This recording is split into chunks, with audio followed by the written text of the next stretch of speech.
Bismillahirrahmanirrahim. Assalamualaikum warahmatullahi wabarakatuh dan salam sejahtera. Saya Ahmad Nasrullah bin Ahmad Tarmizi dari SMK Putra Perdana Daerah Sepang.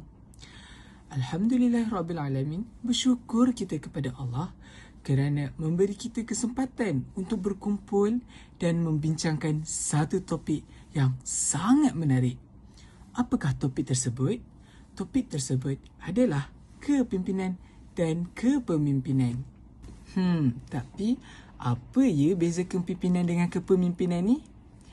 Baiklah, mari kita sama-sama bandingkan apa itu kepimpinan dengan kepemimpinan. Yang pertama, kepimpinan merupakan satu cara atau proses seseorang itu memimpin. Sebagai contoh, bagaimana cara dia mengarah atau menyerahkan tugas kepada seseorang. Manakala kepemimpinan pula merupakan sifat ataupun ciri seseorang itu yang layak untuk menjadi pemimpin.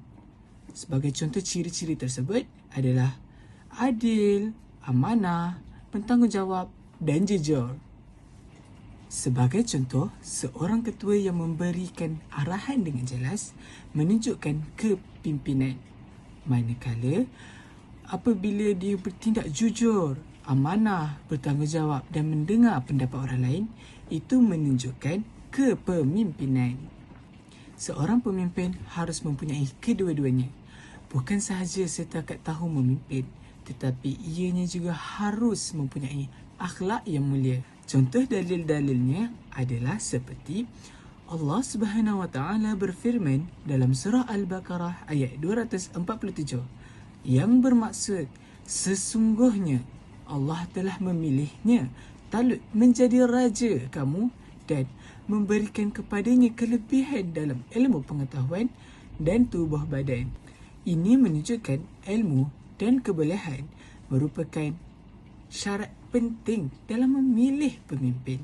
Rasulullah SAW juga bersabda, setiap kamu adalah pemimpin dan setiap pemimpin akan dipertanggungjawabkan atas apa yang dipimpinnya. Hadis riwayat Bukhari dan Muslim. Kesimpulannya, kepimpinan adalah tindakan dan kepemimpinan ialah nilai dalaman. Kedua-duanya harus ada di dalam setiap individu. Baiklah, sekian daripada saya. Yang baik datang daripada Allah dan yang buruk datang daripada saya sendiri. Wabillahi taufiq wal hidayah. Wassalamualaikum warahmatullahi wabarakatuh.